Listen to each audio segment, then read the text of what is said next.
Welcome to the Business and Beards podcast, spotlighting Miami County businesses. You bring your business and we'll provide the beards. Welcome back to the Business and Beards podcast. I'm joined as always by my co-host Buddy, and I'm Parker. And today we have Victoria Lowman with Victoria Rose Studios and Lowman Lofts. Hi. How we doing? We're good. We're good. Glad to have you. Hey, I'm excited to be on here. Very cool. Well, it's a lot of fun having you. You're definitely up and coming with the businesses and everything else with that, Victoria. Let's start with Victoria Rose because it's quite the standard here downtown Louisburg. Yeah. So what we are is we're a collective of business owners. So what the confusion people have mostly with the studios is that they think it's a salon. They think it's a place they can call and book an appointment.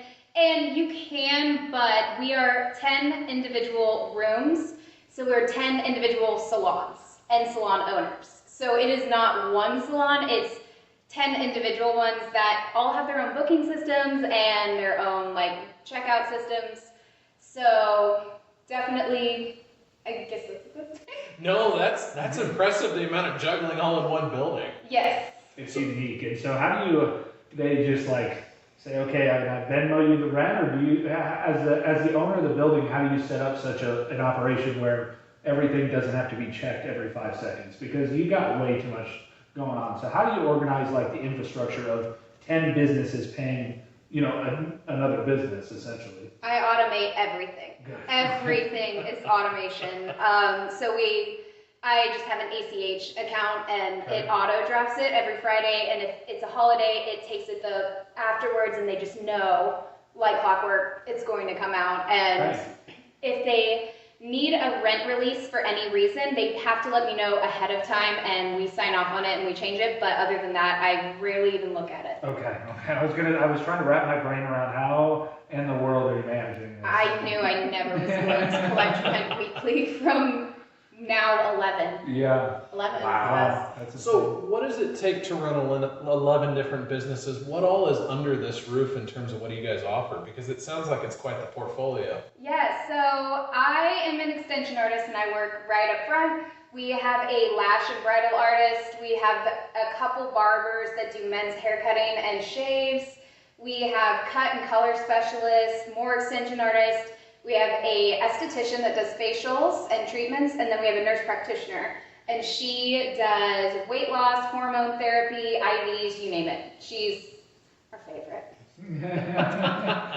How many times does somebody walk through the door and work with more than one of the businesses? Every day. I was going to say, there's got to be a lot of referrals and a lot of team building. Very much so. Everybody's got to be on the same page to work out, right? You got to see each other within feet, not miles, right? Absolutely. But we all work such separate schedules that you can go a while without seeing another one of the girls. Okay. But we all have a group chat, we have a group Snapchat, and we keep things fun, and we do a lot of team bonding things. So that's where it's different than a lot of salon studio suites. A lot of them, you just come and go, run your business, and you leave. We really focus on a care and family-like environment. But yes, we have clients check in, see a person, and then immediately we're texting the next person of when they can get them in, and so forth. Okay, that's awesome. So there's no animosity between people. It's all just kind of open and honest, more mentors versus competitors. Absolutely. We're a collaboration. Her success is my success. That's awesome. I think that's very unique, and especially in this industry. There's a lot of cancellations and client transfers, and you don't have that good relationship. I don't think that lasts. So that's awesome. Yeah.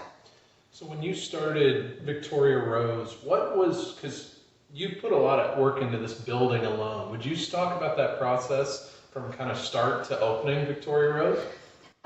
Yeah, so when I found this building, I was not looking to open a salon. I absolutely did not want to be a salon owner.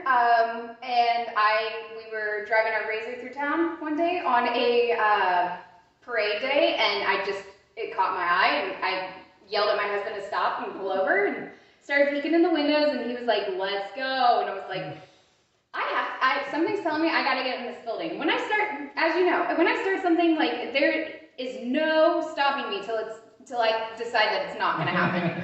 And I think he figured that out by the time we got home. So he got on board and was like, hold on. And we were able to get in the next day. And the next day I was in love. I knew I didn't even know what it was gonna be yet, but I knew it needed to be mine. And so we got her bought, and we started a long process of restorations and tearing down layers and layers of old walls, and there were some crumbling parts on the building, and we took them out. We found amazing brick masons, and they helped us, and we had to restructure with concrete and cement bricks and new roof, and we pulled the walls to the roof, and just pretty much there was nothing that went untouched in this building. Every plumbing, electric, everything is new because everything was such a modge podge over the years. That's and fantastic. so we learned a lot. I'm assuming you had a lot of support from the city because you take this old crummy building and you turn it into kind of the center of Broadway that it's become. And, you know, did you get any support from the city as far as, you know, advice or you know, just frankly, easy processes on permits? How did that go? So I wouldn't say anything easier than usual. We got, I mean, our permits, we didn't get them for 8 weeks, like normal. Luckily, you don't need a permit to do demo. We were in here the day we bought it. That's awesome. Tearing it out. And we had a few like nervous points where we were like, okay, we're ready to move forward. But overall, they were so wonderful working with us. Actually, at one point, we were keeping our mural a surprise, and someone had caught wind of it, and they were like, Ashley, do you know that murals are illegal downtown? Oh. And immediately the mayor was like, I'm going to bring it up at a meeting, and they unanimously voted to like get rid of that. So we were fine with our angel wings, but I would say that they definitely always were checking in with us, giving us support. They wanted to see like what they could do to help us. Unfortunately, there wasn't a ton they could do, but they were incredible. Just they a were lot of elbow grease. Yes, they were good to work with though. So was this building unoccupied when you guys bought it? It's been unoccupied for about 4 years. Okay, very cool. Was there any processes with it being a lot of businesses downtown, and especially old towns in the communities? Was this part of a historic registry or anything like that that you had to deal with any additional things? No, thank God. Thank God. One less headache with that. Yes. Now, how long transposed between Victoria Rose Studios to what we're in now, Lowman Lofts, which by the way is beautiful. All the way from the ceiling to the natural brick showing it all looks fantastic. How long did it take you to kind of move from one to, you seem like a very fast-paced person who doesn't sit still very long, right? So Victoria Rose Studios, Lowman Lofts became an idea when, and then when did it officially open? Honestly, Lowman Loft became an idea when I said, I'm going to build studios down here. And Joey goes, what are we going to do upstairs? And I was like, I don't know. And he goes, I want a short-term rental. I've wanted one forever. I think it would be a swanky apartment. He drew it up, and I was like, yeah, that's cool. Okay, once we finish my studios, we'll get it done. He was like, no. We're doing it all at once. We're doing it all at once. Because we did. We ran a lot of plumbing up, and then, honestly, thank God, because doing construction while open for business, no. But my favorite part about the Lowman Loft that people, that's why they don't realize it opened at the same time, is I told my husband this would be his baby. And then, even though he did all the work, but I picked all the stuff.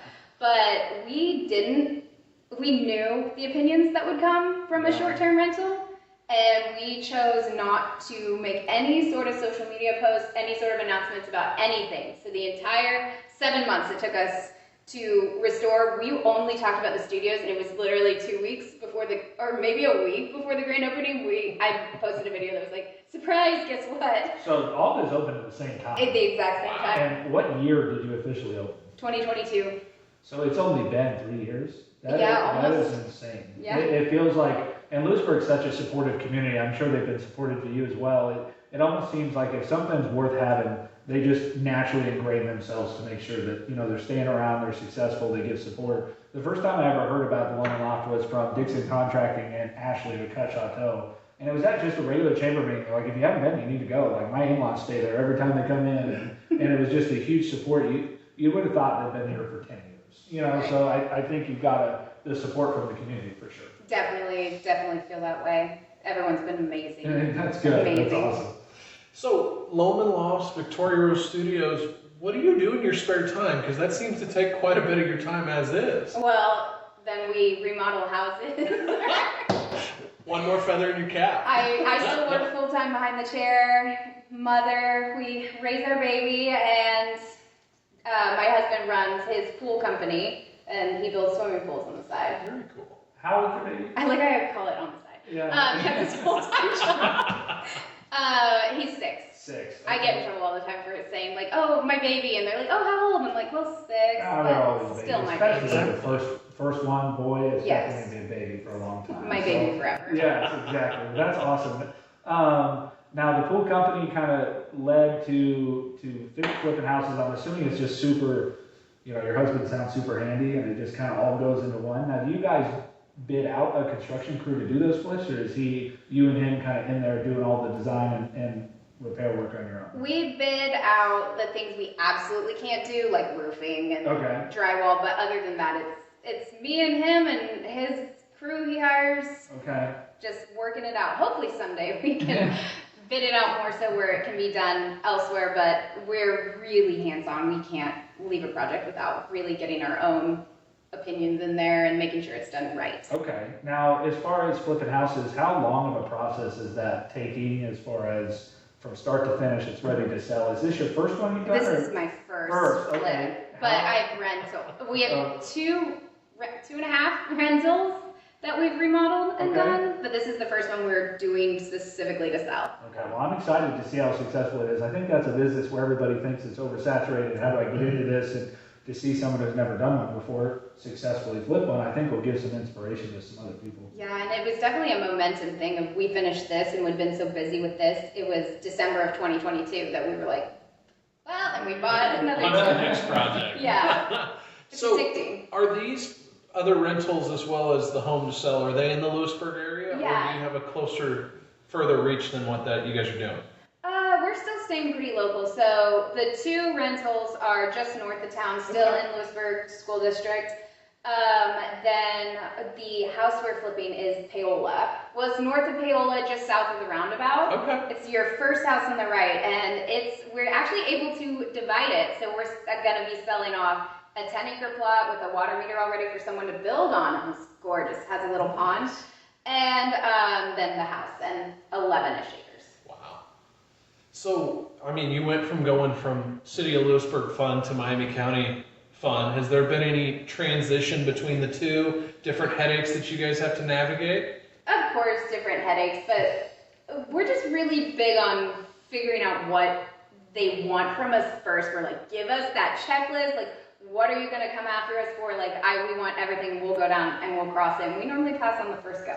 Heck yeah, that's awesome. Fantastic. What's your guys' end goal? You guys have a lot of aspirations, you do a lot, you're young, you're obviously super motivated, you have way more energy than I have, but like, do you and your husband have kind of a goal of what you're trying to accomplish, or is it just really to help as much in the community as possible and grow multiple businesses? Have you guys set an end point yet?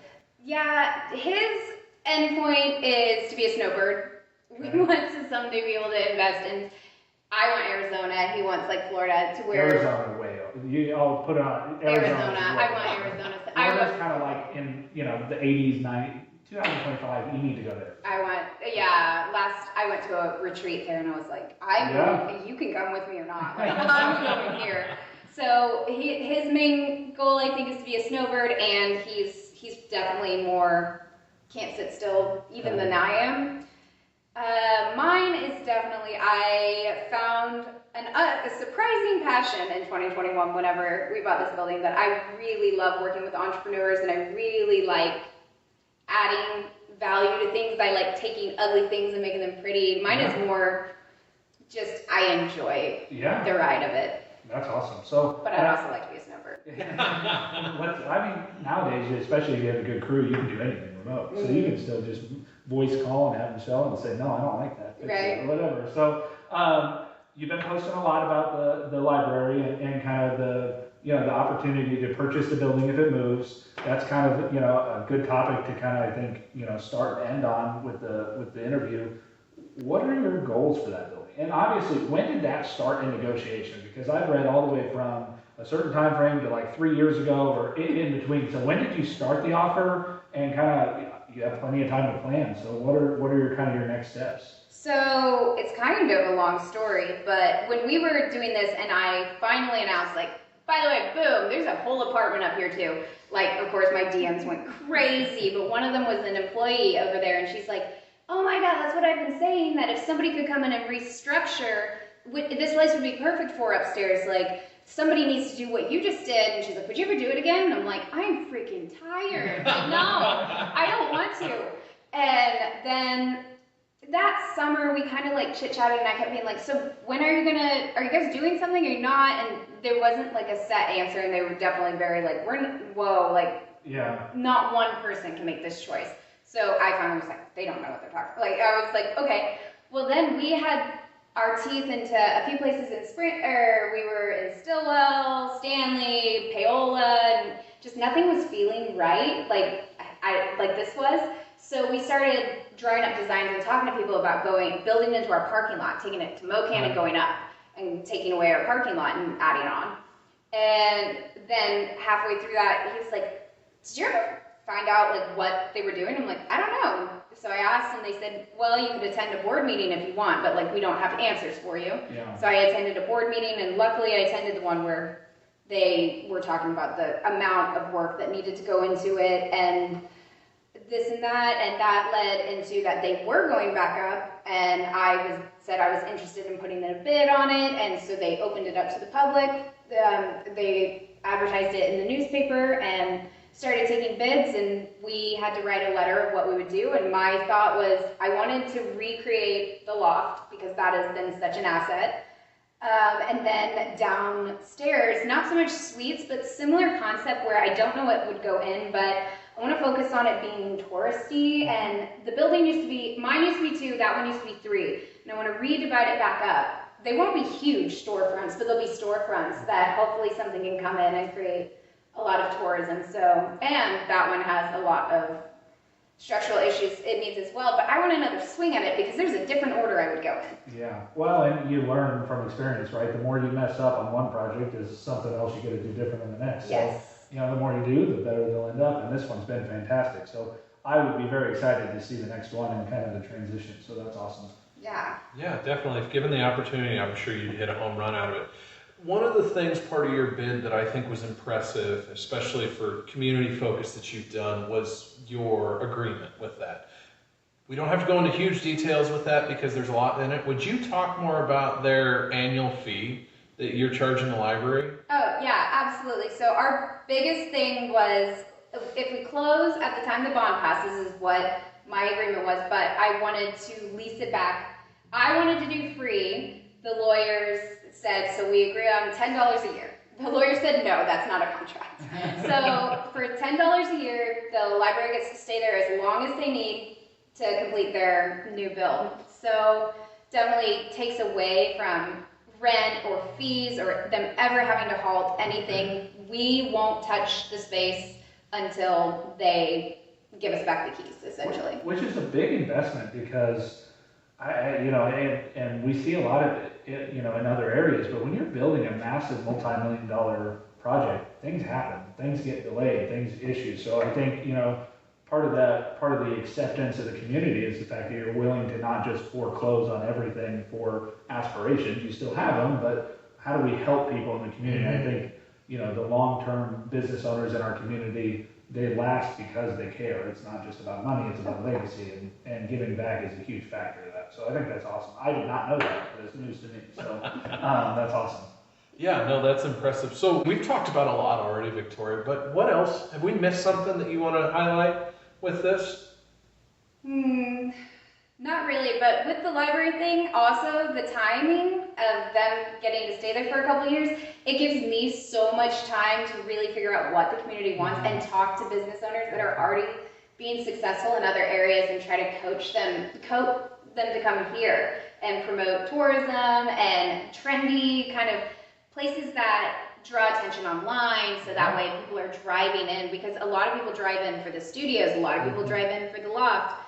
More things that promote weekend travelers, because they eat, they shop, they spend a lot of money, and then they go. Yeah, no, I think it's an innovation Louisburg's needed for a long time, and so I think that growth is important. My only other question is, what color are you going to paint the library when you do it? Are you going to match it, or? No, I don't want it matching, but I want it complementing, but I don't want it matching. I have 3 different ideas, but I'm going to do a lot more texture, and I want more stone and wood accents, and my building, I went with a very sleek white look, but that one I want it to be eye-catching. Okay. And I don't know what's going to happen with the rest of the street, so I'm going to wait a couple years and play off of that. Yeah, no, I think that's awesome. And this building stands out in a very beautiful and big way. It's one of the taller ones on the road, so it's the first thing you see when you turn, and I think, not having this just be an old abandoned building was the right way to go for sure. So I think that's awesome. Perfect. Well, Victoria, thank you for the time. Everybody have a wonderful day and keep on growing.